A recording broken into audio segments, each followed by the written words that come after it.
Subscribe कीजिए royal teacher को education संबंधी न्यूज़ तुरंत पाने के लिए। रीट माननीय मुख्यमंत्री जी ने ये कहा था कि हम लोग 2 अगस्त को रीट की एग्ज़ाम करवाएंगे।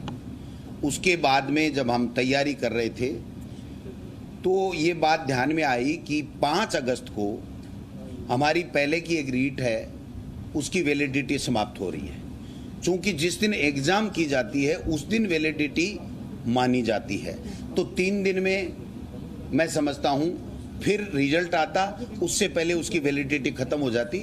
तो हमने इस डेट को आगे खिसका करके 2 सितंबर किया।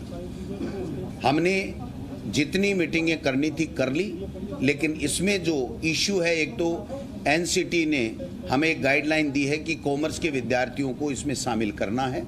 एक गाइडलाइन ये भी आई है कि जो बीएड के लोग हैं वो L1 में भी परीक्षा में भी शामिल हो सकते हैं। तो दूसरे इन चीज़ों के ऊपर हम लोग मीटिंग करके हमने तय किया है, उसके लिए हमें अमेंडमेंट करने पड़ेंगे।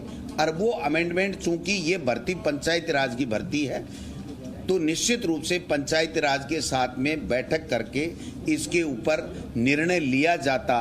उससे पहले ये कोरोना इस प्रकार से फैल गया कि हम लोग जब विद्यालय ही नहीं खोल पा रहे हैं तो बच्चों को किस प्रकार से हम लोग आगे बढ़ाएंगे। लेकिन फिर भी मैं आपको बताना चाहता हूं कि रीट के लिए जो मीटिंगें सरकारी स्तर पर करनी थी, जिस प्रकार के निर्णय लेने थे, वो तकरीबन हमने ले लिए हैं। अब जो अमेंडमेंट का काम है वो अमेंडमेंट का काम माननीय मुख्यमंत्री जी से जो अप्रूवल के बाद में उस अमेंडमेंट के लिए हमको आगे जाना है, और जो ही ये सारी प्रक्रिया पूरी हो जाएगी तो रीट की भर्ती के लिए ऐलान किया जाएगा और एग्जाम करा करके और नए शिक्षित बेरोजगारों को टीचर बनने का अवसर प्रदान हमारी सरकार के द्वारा किया जाएगा।